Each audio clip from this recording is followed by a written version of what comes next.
We're good. Good afternoon, Sounds good. investors. Welcome to the first bull session of November, actually. We had another one previously, but that was our special Best Small Companies edition. So this is our first standalone bull sessions. Thank you for your patience and waiting for me to get away from the polls. I actually did serve again as an election inspector. It was a wonderful experience. 600 wonderful voters went through our turnstile, and it was just a really good time.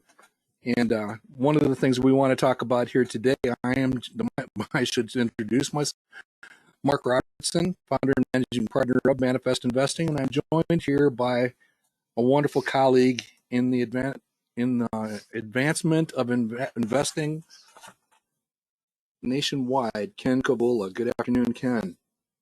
Good afternoon, Mark. Hi, everybody. Glad to be with you. Glad that we're finally through the election, or at least through it for our state's concerned. If you're living in Georgia or Arizona or Nevada, I feel for you and wish you well until things finally settle down in those places election-wise. Well, please tell me that you voted, Ken.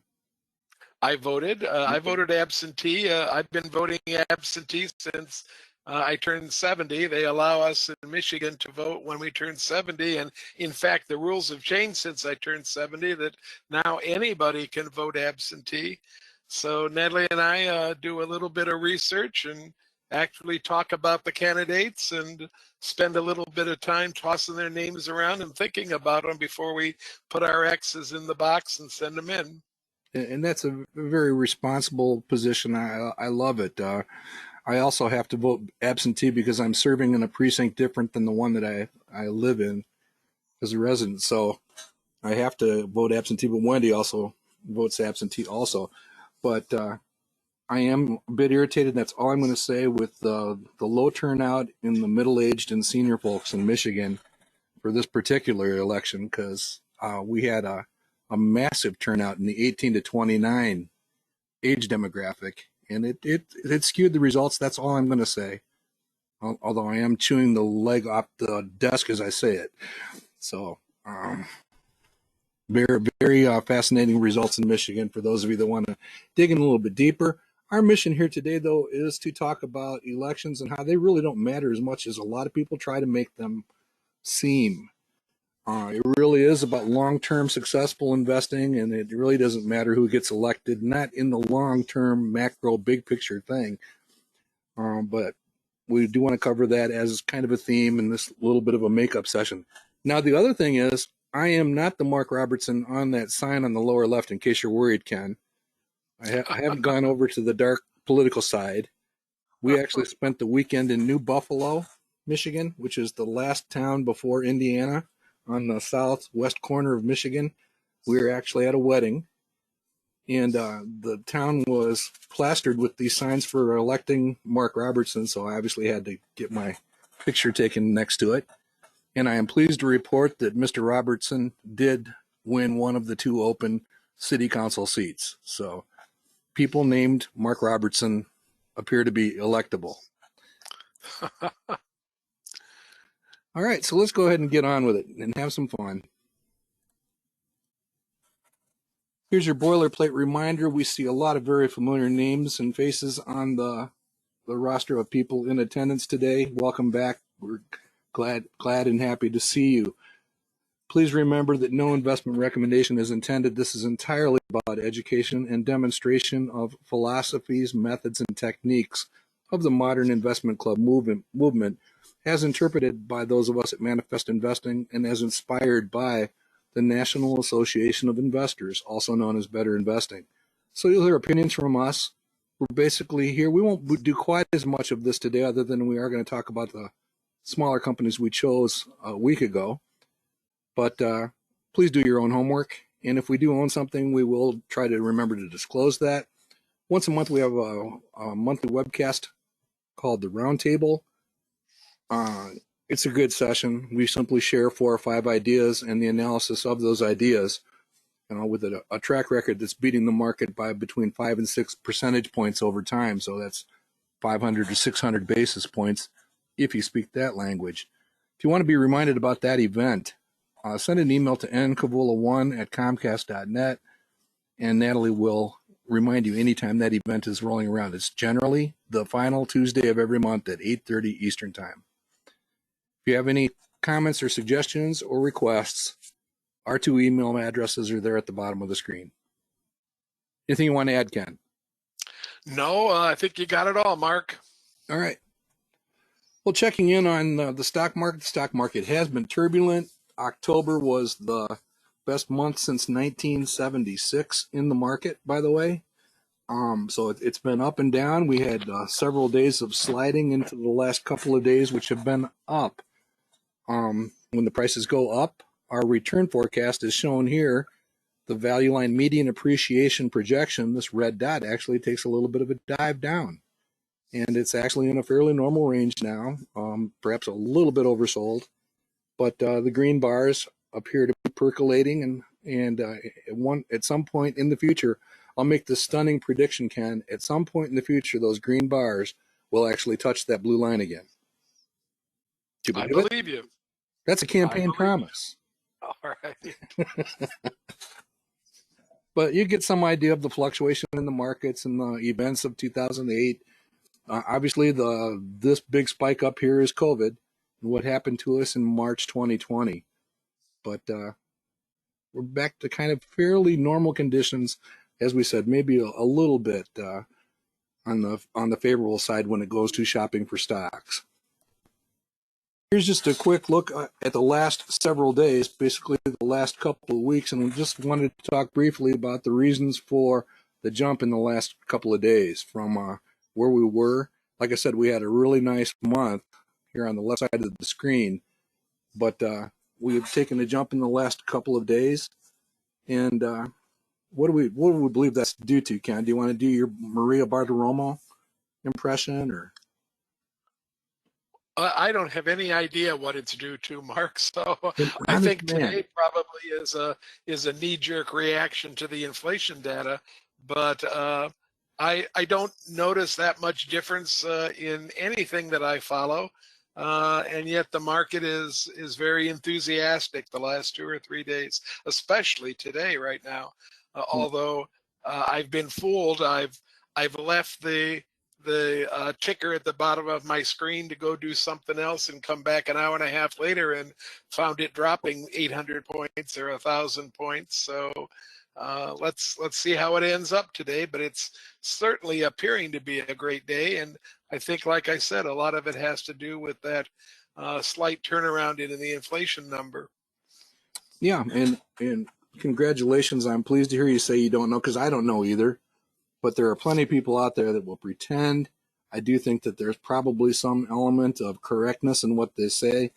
A lot of the people are blaming an expectation of a deadlocked or a gridlock environment in Congress for some of that jump, along with, as Ken said, an easing of the inflation scenario, which did happen this morning, at least a tiny bit. A welcome, even if it is a small breath of fresh air, it's at least it's in the right direction. And everything we say here for the rest of the session is less important than the fact that the McRib is back during November. Ken thinks that McDonald's may be stretching the truth here, that it may come back again. And the reason this is important is the difference between the performance in the market when the McRib is available at McDonald's versus when it's not is bigger than anything else we're going to talk about here today. So it's out there. Go get one before Thanksgiving to get primed for your Thanksgiving feast, and support the stock market. And if you don't care for McDonald's, find the Portillo's closest to you and head to Portillo's. All right, let's talk just briefly about inflation, Ken. Did you see the report come in this morning? I did not. I was busy working on a presentation for our Stock Watchers breakfast on Saturday, and I was up bright and early. I spent the entire morning up until around 1:15 working on that presentation. So not too much on TV, except Natalie has come in 2 or 3 times to tell me that the market is doing really well. Yeah, the market at one point was up, I believe, as much as 1,100 points or something like that. Again, I don't watch it very closely myself. I've been following this Happy Hawaiian a little bit on Twitter, and that's why I grabbed this because this is kind of one of the coolest breakdowns of the CPI that I've ever seen. And you can see the monthly comparisons side by side, but the breakdown by the weighting is there. Obviously, this is Maslow come to life here. The roof over your head, the food that you put in your stomach, and the stuff that really matters is really reflected in this measurement. And what's kind of fascinating is this individual has been about a half a point to to 0.8 percentage points lower than all of the experts for the last several months, and hitting it right on the deadline. And he did it again today, right on the head. I think it came in at 7.7. He was predicting 7.6. He or she was predicting 7.6, and it came in at 7.7 and 6.3, so pretty close. And you can see he's showing he or she, the Happy Hawaiian, is showing their work down at the bottom. So inflation does seem to be peaking. It's still a serious challenge, but at least it's not 10 or 9. It's down in the sevens now. And thought we'd do a really quick update. There's two things I wanted to make a point about, and chime in whenever you see something, Ken. I did want to point out this is taking the value line industrials, setting aside the asset-based companies, so just the industrial companies, and looking at the history of their profitability as measured by their percent net margin, along with their somewhat consistently optimistic forecast for next year in the 3 to 5 year forecast. But the thing I wanted to point out is those who wonder if we're in a recession or not. This is what a recession looks like. The average is down. You can see approaching 4%, and I don't care how they define it in the White House or anywhere else. We're seeing some pain when it comes to profitability and inflation and that kind of stuff. So, long-term trends still in place. I would expect these two red bars to be closer to that blue line in the future. And before I turn it over to you, Ken, the one thing I did want to point out is if this persists on the left side of the screen, you want to keep that in mind. These have actually bounced up a little bit. These are the value line estimates for PE ratios for the end of this year, the end of next year, and then out into the 3 to 5 year time frame. These had been diving lower and lower, and they actually have bounced back a little bit. So maybe value line is actually ahead on anticipating a bit of an easing in the rate of inflation. So, but notice that those numbers are near, especially for 2022, at least for this graphic, the low points for the last 10 to 12 years. Your thoughts, Ken? I'm fascinated by the chart on the left-hand side here with the all the different breakdown of CPI and everything. It kind of reinforces my thinking that if you are in a house and you're staying put and you don't have any mortgage, then CPI is really a whole, not CPI, inflation is a whole different animal for you. I didn't realize that the owner's equivalent rental number made up that much of the entire consumer price index. Mm-hmm. That's a huge piece of it. And if you're divorced from that number and its ups and downs, then you're divorced from that much of inflation, if I'm reading this correctly. Yeah, you're definitely not feeling that as much. And I think it also points out the fact that if you're not, and your primary expenses are your automobile and the food that you eat and the energy, you're feeling more than 7% inflation right now. And you can just read it right off the numbers. It's easy to get to. Yeah. The other number that's on there that's just an absolute flaming number is that reduction in CPI for used cars. Catch that? Yeah, it's negative. I'm in the process of deciding whether I'm going to sell my car and buy a new one or keep a hold of this one for another year. that'll certainly enter into my decision as I move to get a value for what I could get for my old car. I suspect I didn't read the article in its complete, but there's a lot of news out on Carvana and those type of companies right now. And I think that there's a storyline in there somewhere about the price of used cars. I know they had skyrocketed for sure. So that is also showing signs of easing. And that can actually be a benefit to somebody who's really strapped in today's economy. All right, let's keep moving on. All right, we haven't had this update in a couple of weeks. This is going to drive Ken crazy a little bit. Do you see why, Ken? I don't know. I guess the monkey. Oh my goodness, the monkey's up in number 7. The Okay, monkey's up to number 7. In fact, he's up to number 5 as we start the meeting, as we start the great. session. Uh-huh. So that dart tossing monkey is a problem. Herb Lemkool from God's Country up there in Traverse City continues to lead. He's been our leader on other occasions. Kurt's still up at the top. Number 1 ranked investment club is neck and neck in North Texas and Dallas with Kevin Galogli's Montgomery County. And we continue to have Cy on the list. Sean's on the list. Sean will do better if GameStop does better. And there's just a whole lot of celebrity hogs on this list, more than we've seen in a very long time. And that generally says that the market's unusual. I think we're going to talk about that quite a bit on Saturday if I don't miss my guess, Ken. It's kind of a weird market for the last year. But from top to bottom, some very loyal community members, very recognizable names. The average relative return is still minus 10%. We still have very few people beating the market. And yes, Kathy Wood is still in last place, but there is one participant. It's a celebrity hog. It's within a percentage point of her now. And Tip of the hat to anybody that's in the top 24. That's it's been a difficult thing to do in the last since last February to actually beat the market. So tip of the hat. I do think I will be fairly soon, calling in the accountants and tell them that I want to be appearing on this list, and something needs to be done to make that happen. Just kidding. All right, let's switch to a happier topic. A week ago, we lamented the performance of the best small companies for 2022.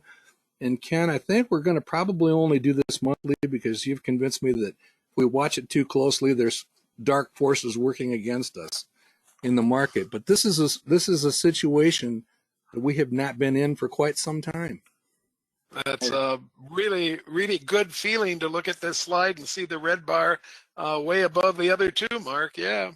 Yeah, I looked back, I couldn't find anything even remotely close to being ahead this much. And this is only a few weeks. Don't want to celebrate it too much, but it's a whole lot better than being off the bottom of the scale the other way. So let's hope that continues. And I think this will probably surprise you, sir.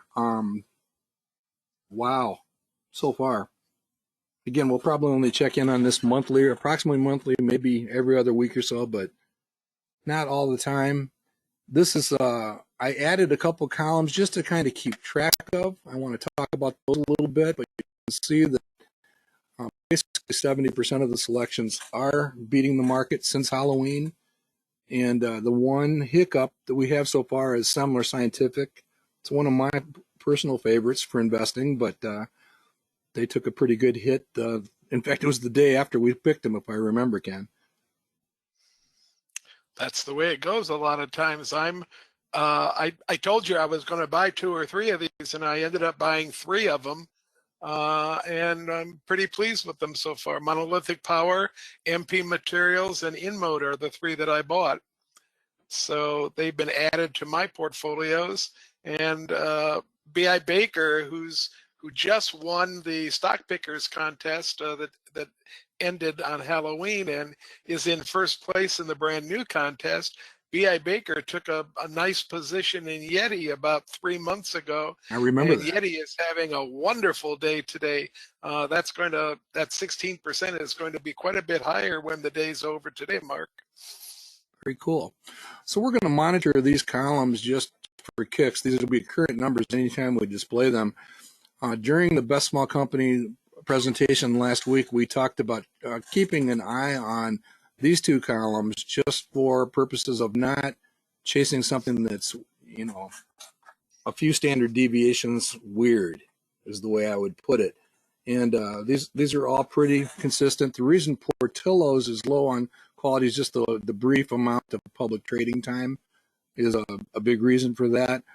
We discussed during the session last week that we think this number is probably light and doesn't reflect the expansion at MP Materials.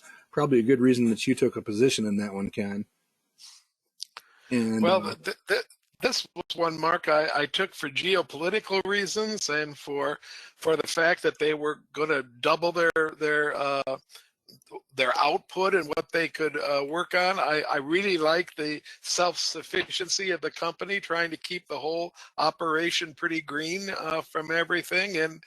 And I actually understood what they were doing. It was a pretty simple business model. You take a lot of iron, a lot of ore, and you shake it around and you pull out a very little bit of these rare earth materials from every ton of ore that you process. and headquartered in Nevada, where they're still choosing a senator. Yep. All right, and the only other number that's a little bit weird on this is the analyst consensus estimate for the next year for Gentherm has gone down a little bit, just again, keeping an eye on it. It's certainly shot up in price quite a bit. Maybe the analysts need to catch up a bit. So we'll be watching that from time to time. Again, not obsessing quite so much. So let's go ahead and talk about politics and investing and how they, I don't know, Ken, I think this might be one of the most powerful slides we've ever put together. We featured it a couple years ago, and I think it pretty much says it all. If you're an individual who worries about who the politicians are sitting in the seats, either in your state or in Washington, D.C., and you choose to sit out for any reason, this would certainly argue pretty effectively that that's not a very logical thing to do. And I've actually used this with friends and family members who think that I'm not going to name names, but a former president, when elected, was going to completely devastate their portfolios and stuff. And I basically have used this type of information to persuade them to, well, maybe you want to rethink that a little bit. Your thoughts, sir? Well, I certainly am a firm believer in staying as fully invested as I possibly can. We had one of our clubs meet on Tuesday night on election day, and we did some harvesting of tax losses to make sure that our partners were going to get some tax benefits from some of the losses.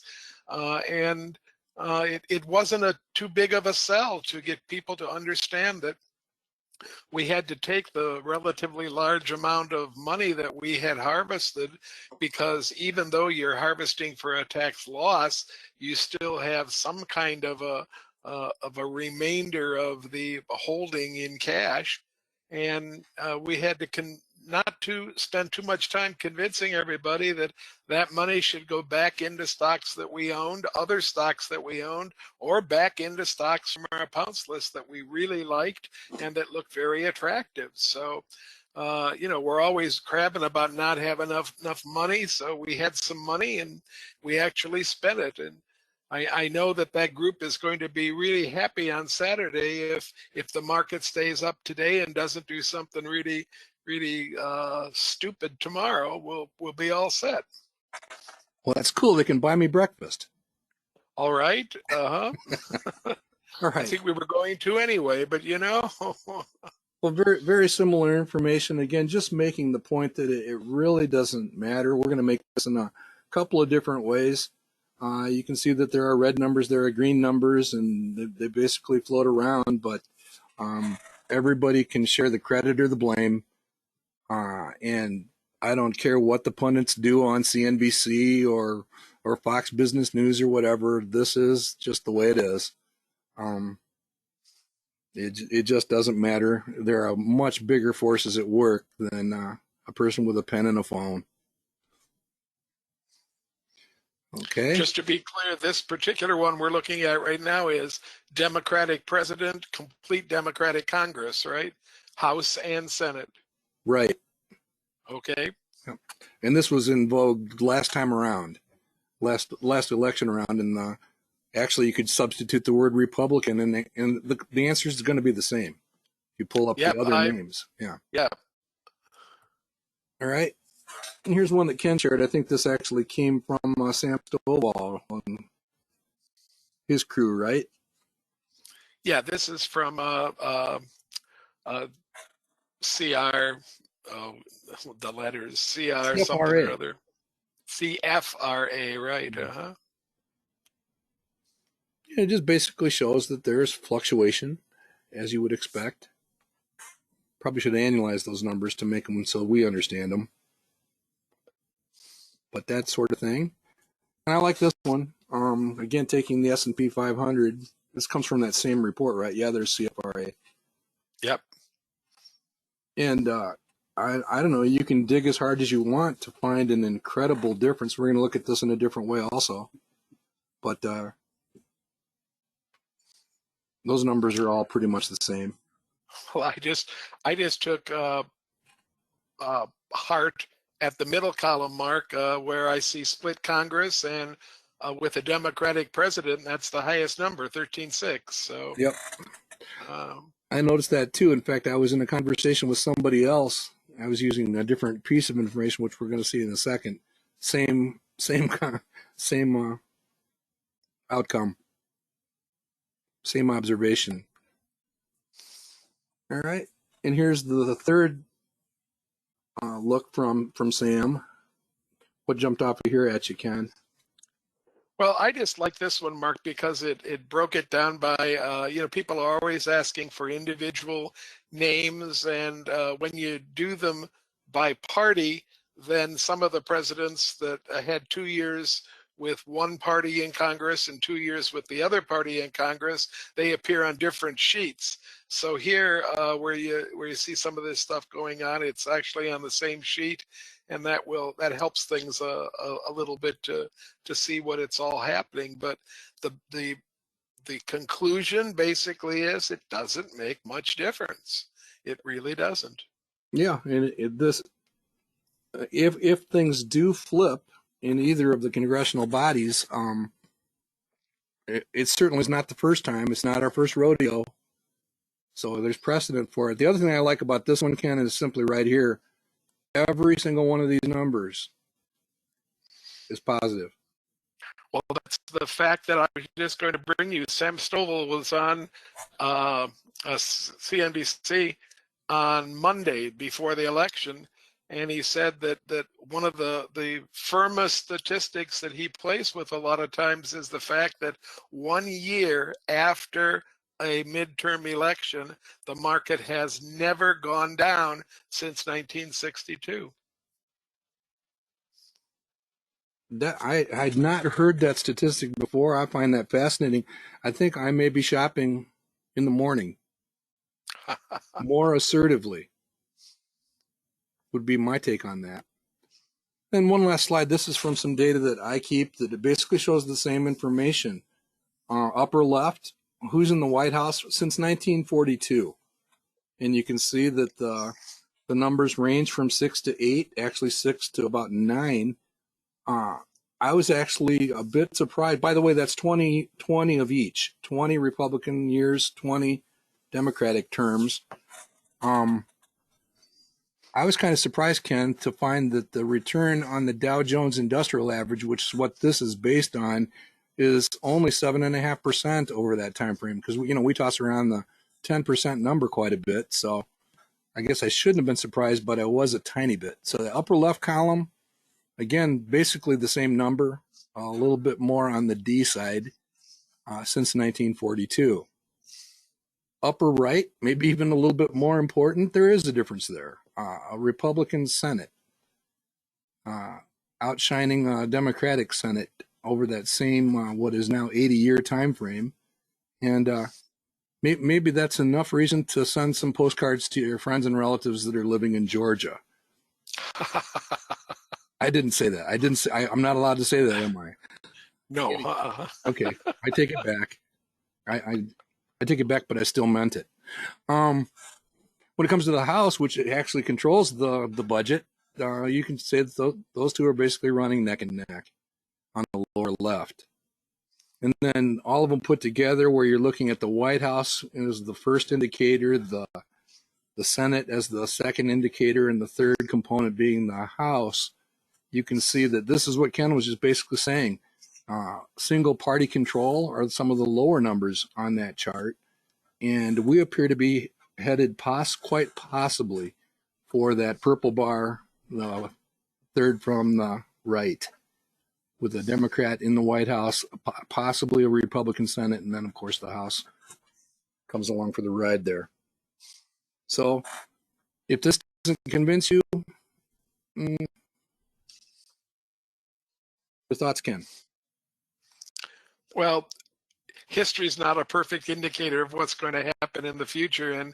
And although we think these are pretty large sample sizes, I think in the scheme of things, mathematically, these are pretty small sample sizes. So I wouldn't be surprised to see an outlier happen. But at the same time, trends that are this well established usually maintain themselves pretty well. All right. Well, here's your reminder that we do archive all of these sessions, including our roundtables and other educational sessions, on YouTube under the Manifest Investing channel. If you subscribe to it, we'll let you know anytime that new content is added to the page. This is actually a little bit out of date. We've got a few more subscribers, and obviously all of the more recent roundtable and bull sessions are up there if you take a trip there. So please consider subscribing and letting us keep you advised.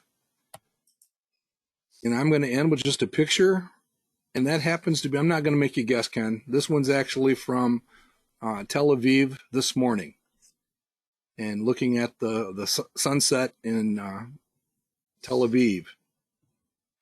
A friend of mine that happens to be over there right now. Looks like a pretty decent setting to be sitting there and contemplating all this stuff.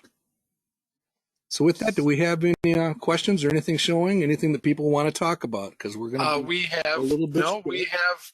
It's been very quiet out in the question arena today.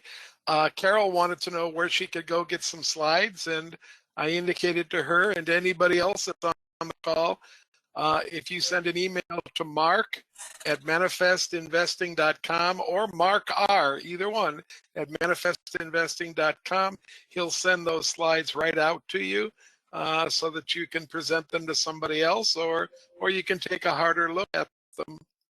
Other than that, Mark, we seem to be in pretty good shape, and I'm going to get back to finishing up my stuff for Saturday. And wish you a great day. I was just going to take, for those people who don't want to wait for me in the mail, if you go into the Manifest Investing Forum, because many of you out there are subscribers, we basically archive the sessions in the forum. It's actually the general forum. If you look at the bull sessions or any of the roundtables, you can generally find where we'll give you a direct link to the archive video. And then also, here's the slides from approximately a month ago. So any bull session, you can always find those slides and access to the video archive also. That's up to you. And there's our friend Ed Harris. He's doing well now, but he's a week late with the best small companies. Okay. All right. I'll try not to pick on Ed. I love Ed Harris. No offense, Ed. All right. So with that, anything else? To see most of you again next Tuesday when we'll be back to our regular day at our regular time, 2 o'clock Tuesday afternoon for a bull session. And until then, have a great weekend. If you're anywhere near Saginaw and think you'd like to stop into our Stock Pickers program, it's at the Horizon Conference Center, All you have to do is drop me an email and tell me to save you a spot if you haven't already made a reservation, and I will be glad to save you a spot and let you come to a pretty, we think, interesting program. So with that, Mark, I'm going to say goodnight. All right, I'll get to work on presentations for you then. All right, All right. sounds good. Take care out there, everybody. Bye. See you next time.